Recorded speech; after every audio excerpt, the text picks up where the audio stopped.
Well, we're back again with some more Infiltrator gameplay. Right here, we're in Xena Tech, and this is going to be a little bit different video. I wanted to talk about a couple things that I've been getting a lot of questions about from people, from PMs and on YouTube, and they want to know like what are my loadouts, how do I run them.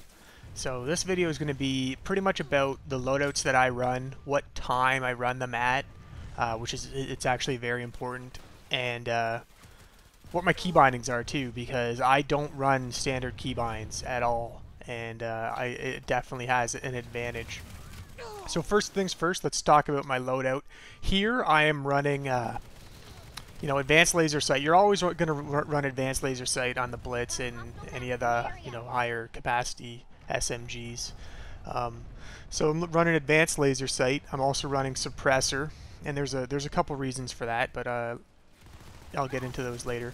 And I have soft point. So running soft point because I know here I'm going to be doing a lot of very close quarters. This isn't like, your average SMG fights. These are going to be extremely close quarters, within 10 meters. So I want the soft point to bring my my max damage out to 12, because stock damage on an SMG, you only have max damage out to 6 meters. So I want that extra little bit to get my max damage out to 12, and I also need it to offset the damage degradation that the suppressor does. So suppressor's going to bring my max damage back a little bit. Soft point's going to bring it forward a little bit, so it gets me a nice offset. And I get the benefit of never showing up on the mini map, which is it's big, and especially at night. During the day, targets are easier to see, so your enemies are going to be able to see your allies easier, so they're going to be more distracted. But at night, they're harder to see, so you tend to stick out a little bit more on the mini map. Definitely not on the regular, like in the regular field of view. You're much harder to see at night regularly, but on the mini-map you'll tend to stick out. So that's why I run this setup. During the day and times where I know I'm gonna have a lot of friendlies around me to soak up attention and soak up rounds, I'm gonna be running soft point, and that's it, with an advanced laser sight, obviously. So I'm gonna get the nice 12-meter range on my max damage.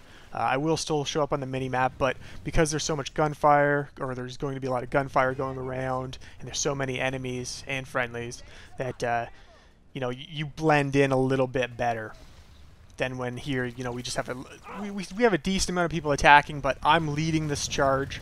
I'm up there first, and I don't have a lot of people here to give me backup, so I got to make sure that I'm as stealthy as possible. And really, you have to switch up your loadouts for different situations. You're never going to run a single loadout every single time. You're going to have different loadouts for different opportunities. It's very important. I can't wait till they give us more loadouts. Right now, I'm just switching I have 3 loadouts, but I really only switch the first one back and forth. I just made that 4-minute clip of, just because I know I'm going to have to do it eventually. So if we get 4 or 5 loadouts, I can just have them all ready to go, so I don't have to fool with them. And my other 2 loadouts with Infiltrator are, I do sometimes use a sniper rifle, very rarely, but I've been trying the scout rifles out lately too, and giving them another second chance, but nothing comes to the SMG. It's the highest score potential. You're definitely the most beneficial aspect of your team when you run SMG, for sure. So next thing, let's talk about my keybinds, because I run some really odd keybinds. Most people would not think of this. My ADS is mouse button, my middle mouse button. I push it in, and it's a toggle. It's not a hold down, obviously, because that would be pretty impossible to do. So my middle mouse button is my toggle ADS. I obviously don't ever use it while I'm playing SMG, but it's just how I've always played. And in previous games, when I played Battlefield 3, they had a really nice addition to the keybinds, where to sprint, all you had to do was double tap your forward key, and I really wish that this game had it as well. because I learned to play FPS with right mouse button as my forward key. I never used W to move forward. W in Counter-Strike, when I played Counter-Strike, was my mic button, so never used it at all.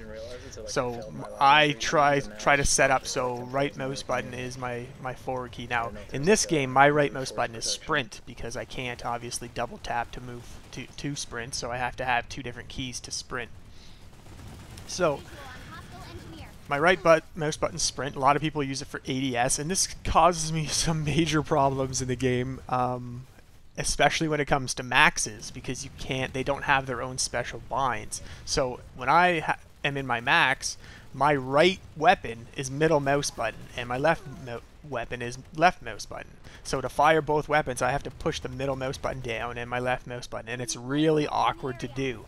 I really hope that they come out with give me a separate mouse bind for my max, or just let me double tap to sprint. Like I would love to see that back. Double tap to sprint would be, you know, a very easy addition to the game. So something that I would like to see.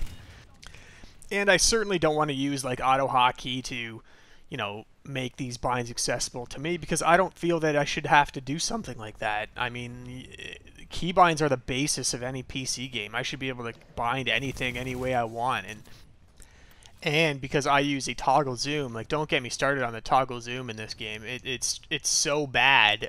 You re-zoom after you reload, or like you can't sprint while you're zoomed. Like, oh, it just doesn't make any sense. And the worst part about it is if you're trying to be a light assault throwing down some C4, well, after you get rid of all your C4, you zoom in right away when you switch to your gun. Like, it doesn't make any sense. That has gotten me killed even more than the other one, because you're just not expecting it. Who expects when they switch to their primary weapon from the C4 that they're automatically going to be toggled in a zoom? Like, it just doesn't make any sense. So if a dev ever sees this video, and I hope they do, fix that. It is so bad. It needs to be, and it's been that way since beta, and there's been so many threads about it, and it's still like that.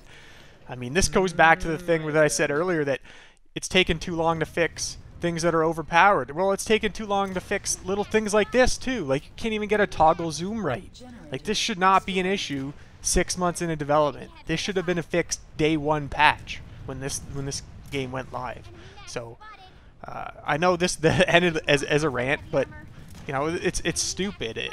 Anyone who uses toggle zoom knows what I'm talking about. There's so many things that should cancel it. Reloading, sprinting, switching weapons. Like, it's just common sense. It's common sense. It's been that way in every FPS game since the beginning of time, and PlanetSide 2 seems to have screwed up the toggle zoom. So fix it, please.